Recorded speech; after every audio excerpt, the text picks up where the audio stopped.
Hola, bienvenidos una semana más a este canal de Filosofía Práctica. Soy Paco Pavón y hoy vamos a hablar de filosofía griega, de las escuelas de filosofía que surgen después de Sócrates, Platón y Aristóteles. No temas, no es nada difícil, lo vamos a explicar de manera fácil, sencilla y práctica.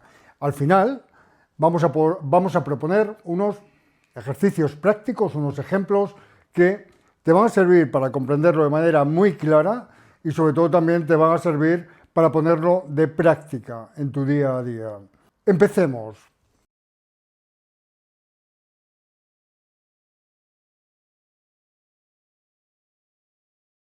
¿Qué pasa en Grecia después de la muerte de Alejandro Magno y de la caída del imperio? Siglos 3 y 2 antes de Cristo. ¿Qué pasa con los ciudadanos atenienses? Pues lo que ha pasado es que las murallas que protegían esas ciudades-estados con su sistema democrático, su ética, su política y su convivencia se han venido abajo. Ese pequeño mundo que daba seguridad y confianza a la gente se ha venido abajo. ¿Y qué sucede entonces? Cuando se pierden las referencias, cuando la gente está desorientada, cuando no sabes cómo tienes que comportarte socialmente, pues lo que pasa es que surge el miedo a no saber qué hacer, cómo pensar, cómo actuar y sobre todo el miedo a no encontrar una buena forma de vivir. La filosofía es la medicina del alma. Y es aquí, en este contexto en el que todo el mundo está desubicado, cuando surgen corrientes y escuelas prácticas, de filosofía práctica, de filosofías que quieren ayudar a la gente a encontrar un sentido a su vida. Es verdad que están los aristotélicos y la Academia de Platón, pero son muy intelectuales. No ofrecen soluciones para el estado de cosas en el que se encuentra la sociedad en ese momento. ¿Por qué surgen entonces estas escuelas? Pues precisamente para dar respuesta a la gente, para encontrar un camino a la felicidad, un camino para tener una buena vida. ¿Y qué escuelas y corrientes van a surgir? 4, esencialmente. Los cínicos, cuyo representante es Antístenes, aunque conocemos mucho más a Diógenes. Antístenes, por cierto, era discípulo de Sócrates. Después van a aparecer también los estoicos, con Zenón de Citia. De los estoicos también conocemos mucho, pero no tanto por Zenón, sino como por los estoicos posteriores, Epicteto, Séneca y Marco Aurelio, esencialmente. Vienen también los epicúreos y el jardín de Epicuro, y también los escépticos, 4 escuelas y corrientes.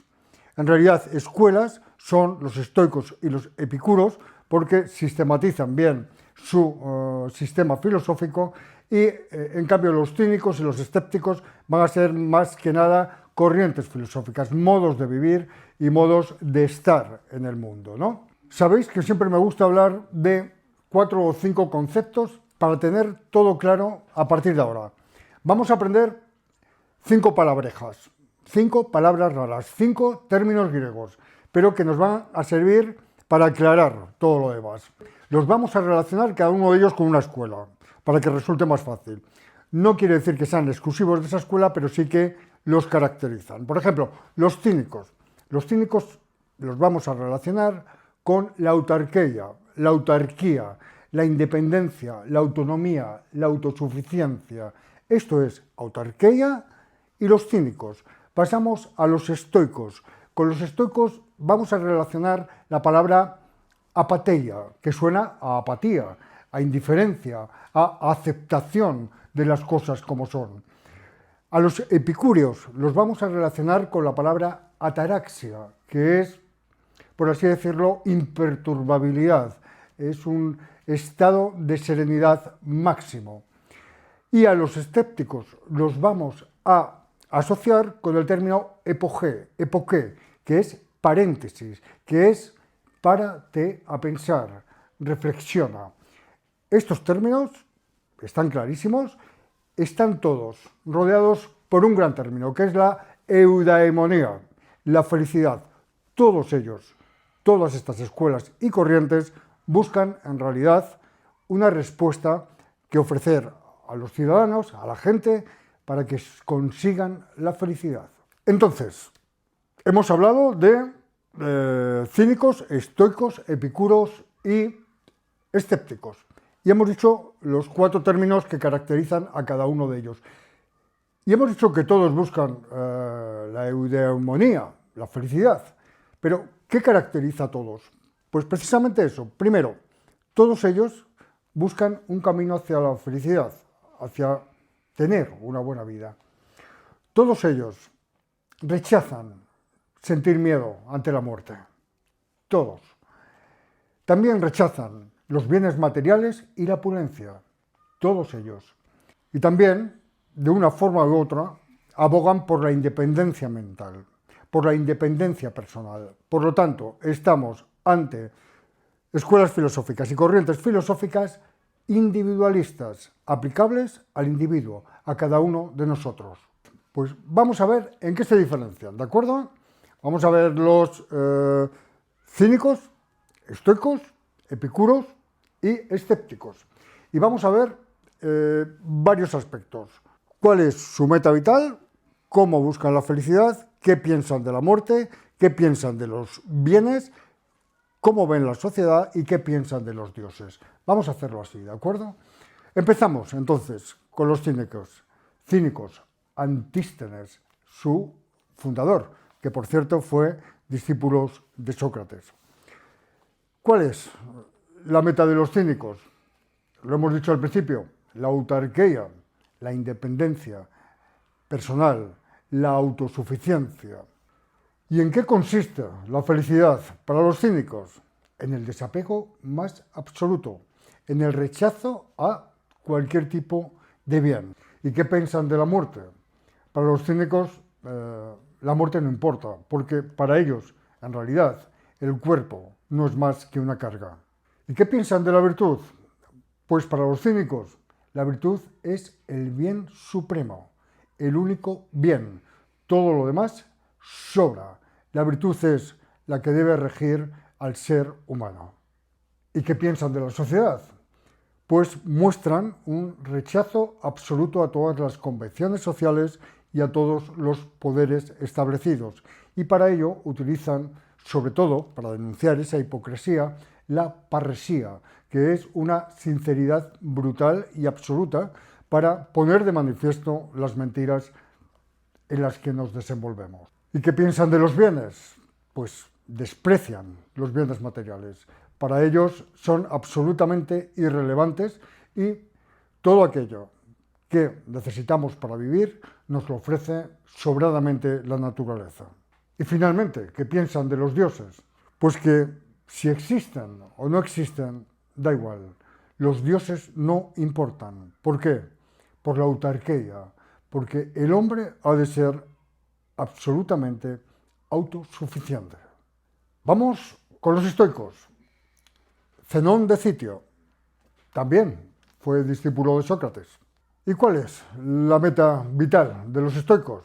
Acordaos, si para los cínicos era la autarquía, para los estoicos es la apateia, la apatía, la indiferencia, la aceptación de todo cuanto sucede tal y como sucede.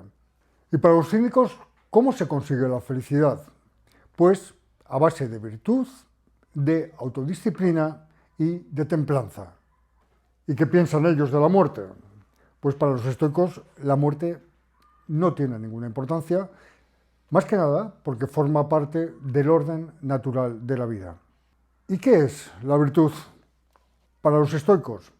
Pues si para los cínicos era la virtud suprema, para los estoicos es la virtud más importante y sería suficiente para alcanzar la felicidad y la serenidad. ¿Y qué piensan de la sociedad? Los estoicos piensan que el ser humano es un ser social y por lo tanto tenemos el deber de cumplir nuestras obligaciones sociales y contribuir al bien común de toda la sociedad. ¿Y qué piensan de los bienes los estoicos? Pues para los estoicos los bienes no tienen un valor intrínseco. Serán o no convenientes si se dispone y se disfruta o se prescinde de ellos siempre que esté presidido por la virtud. Y finalmente, ¿qué piensan de los dioses? Pues para los estoicos sí existen los dioses, o Dios, o el logos, o una inteligencia que ordena el mundo. Pero lo que sí creen también es que no intervienen a nivel individual en la vida humana. Vamos con Epicuro. Epicuro de Samos. ¿Cuál es la meta vital para los epicuros? Pues es la ataraxia, que es la imperturbabilidad, alcanzar una vida serena y sobre todo evitar el dolor. ¿Y cómo consiguen la felicidad? ¿Qué proponen para conseguir la felicidad los epicuros? Pues esencialmente no tenerle miedo al miedo y sobre todo vivir una vida absolutamente moderada, sencilla y minimalista. Cuando hablamos del placer epicúreo, hablamos de un placer muy sencillo, de un placer prácticamente austero, nada que ver con lo que consideramos hoy en día hedonista. ¿Y la muerte? ¿Qué pasa? ¿Qué dicen los epicúreos de la muerte? Pues que la muerte no tiene sentido, porque cuando estoy vivo no estoy muerto y cuando estoy muerto no estoy vivo, es decir, carece de todo sentido preocuparse por la muerte. ¿Y qué dicen de la virtud los epicuros? Hemos visto que para los cínicos es primordial, para los estoicos es muy importante, para los epicuros también la virtud es importante, desde luego, pero no es suficiente. Para los demás sí era suficiente, pero para los epicuros no es suficiente. Y no es suficiente si a través de ella no proporciona también placer y evita el dolor. Y respecto a la sociedad, ¿cómo lo plantean los epicuros? Pues mediante el retiro. Si los cínicos, los escépticos y los estoicos son sociales, entienden la sociedad cosmopolita como un cosmos, los epicuros no, los epicuros se retiran. Los epicuros piensan que para alcanzar una vida feliz, serena y tranquila se necesitan pequeñas comunidades con personas de confianza, personas ejemplares, con amigos y sobre todo aislarse de lo que son la política y las instituciones sociales. Y respecto a los bienes, ¿qué piensan los epicuros?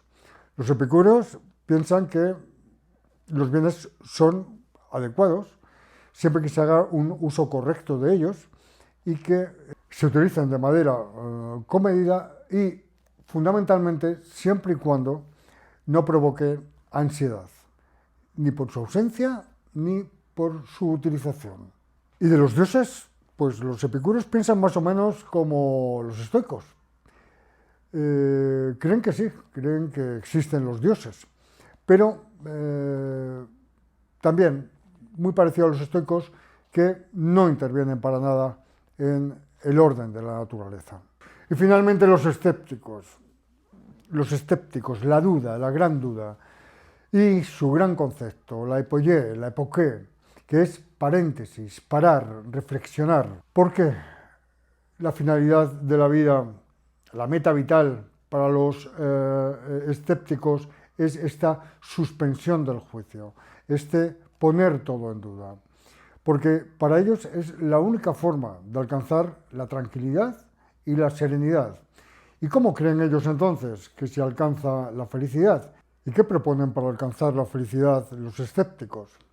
Pues precisamente la reflexión, la duda y no adherirse a ningún tipo de dogma, sino aceptar aquellos que nos parezcan, después de una observación y reflexión muy atentas, aquellos que nos parezcan más razonables. Y respecto a la muerte, ¿qué dicen los escépticos? Si en realidad no se sabe lo que es, pues no hay ninguna razón para dedicarle tiempo. Esto es lo que piensan los escépticos. ¿Qué es la virtud para los escépticos? Pues tampoco. No se sabe bien qué es la virtud. Podemos decir que algo es más virtuoso o no, pero para el escéptico esto tendría que someterse a una profunda reflexión y, de hecho, los escépticos critican a todas las demás escuelas y creen que en realidad ninguna de ellas está ofreciendo una respuesta convincente a ninguno de los asuntos que preocupan al ser humano. ¿Cómo ven la sociedad los escépticos? Pues de una manera muy pragmática. Si dudas de todo, si no hay seguridad de nada y simplemente tienes que desprenderte de tus prejuicios y reflexionar mucho acerca de cada cosa, pues al final lo único que ellos proponen para la vida en sociedad es adaptarse de la manera más pragmática posible y sobre todo dentro de las opciones más razonables, no cualquiera, desde luego. Y finalmente, ¿qué dicen de los dioses, los escépticos? Pues dicen que, como no se sabe, pues que tampoco podemos decir si son buenos o son malos, si existe Dios o no existe Dios. Por lo tanto, a ellos les parece también una pérdida de tiempo dedicar el pensamiento y la razón a este tipo de cuestiones. Pues vamos ahora con esos ejercicios y esos ejemplos de filosofía práctica que os había prometido. Uno de cada corriente y escuela. Vamos a empezar por los cínicos. La frase cínica por excelencia. El más rico es el que no necesita nada. ¿Qué podemos poner en práctica dentro de estos consejos de la escuela cínica? Pues una simplicidad radical. Por ejemplo, ¿te atreves a desprenderte de cosas que ahora mismo te parecen imprescindibles y a cuestionarte seriamente, íntimamente, ¿realmente todo esto es necesario? Esa es una de las prácticas cínicas que podrías poner ahora mismo a prueba. Vamos con un ejemplo de serenidad y de templanza, de estoicismo. Ya sabéis que para los estoicos siempre es que no es lo que sucede lo que importa, sino cómo reaccionas ante lo que sucede. Lo que importa es tu actitud, no el hecho en sí. ¿Y cómo practicamos esto? Pues vamos a hacer algo muy parecido a lo que hemos hecho con los cínicos. Te vas a imaginar que tienes algo que aprecias muchísimo y vas a hacer una visualización negativa, que es típica del estoicismo, y te vas a imaginar plenamente, vas a vivir auténticamente que te falta eso que es lo que más quieres y lo que más te agrada ahora mismo. Tienes que experimentar esa ausencia de manera radical, de manera real. Y con este ejercicio lo que se pretende es que pongas a prueba precisamente la serenidad ante la pérdida y la fortaleza ante aquello que has perdido. Es decir, saber estar y conformarte con lo que tienes, disfrutar con lo que tienes, pero no apegarte a ello. De manera que si el día de mañana te falta o no lo tienes, tengas ya esa experiencia interiorizada y sepas responder perfectamente y con serenidad a cuanto te acontezca. ¿Y cómo practicamos el epicureísmo? No se trata del hedonismo, tal como lo entendemos hoy día. Pues el epicureísmo podemos practicarlo de manera muy sencilla, porque el epicureísmo de Epicuro de Samos es la sencillez, la moderación, la tranquilidad, la ataraxia, la imperturbabilidad. Por lo tanto, una práctica que puedes hacer es, cuando te levantes a tomar café, disfrutar de ese momento con tranquilidad, un paseo en silencio, una conversación con amigos, siendo consciente de estos pequeños momentos en tu día a día, de que constituyen en realidad el verdadero placer de la vida y de estar vivos. Esto es lo que nos propone Epicuro, disfrutar de los pequeños momentos y de los pequeños placeres de la vida. Y vamos con el escepticismo. ¿Cómo practicamos el escepticismo? Suena fácil esto de ser escépticos, ¿verdad? Pues quizás sea una de las filosofías más complejas, porque poner todo en duda no significa que todo vale, no es el relativismo. Poner todo en duda significa que tenemos que pensar mucho, que poner mucha atención y que reflexionar mucho para encontrar, para dilucidar lo verdadero de lo falso. Y esto casi nunca se consigue. Por lo tanto, tendremos que ir acercándonos a las posturas más razonables, aquellas que son más convincentes y que tienen más apoyo de la razón. ¿Qué ejercicio hacemos entonces para poner en práctica el escepticismo? Pues muy sencillo. Piensa ahora mismo en cualquier prejuicio que tengas, por cualquier cuestión de raza, de ideas políticas, de religión, de inclinaciones sexuales, cualquiera, me da exactamente igual. Piensa en cualquiera de esos prejuicios que ahora mismo sabes perfectamente, como todos lo sabemos, que tienen un cierto peso en nuestro juicio previo respecto a algunas personas. El escepticismo te va a decir que hagas una pausa, es decir, que suspendas ese juicio sobre esa persona y no solo eso, sino que te pongas en su lugar. Que te pongas en su lugar, vivas su vida, intentes imaginar sus contextos, sus condiciones y después de eso vuelvas de nuevo a tu prejuicio y lo reexamines a ver si de alguna manera se produce algún cambio en ti. Y esto es todo, amigos. Espero que hayáis disfrutado con el recorrido por todas estas escuelas y nada más, me encantará leeros en los comentarios y un placer estar con vosotros. Nos vemos la próxima semana. Muchas gracias.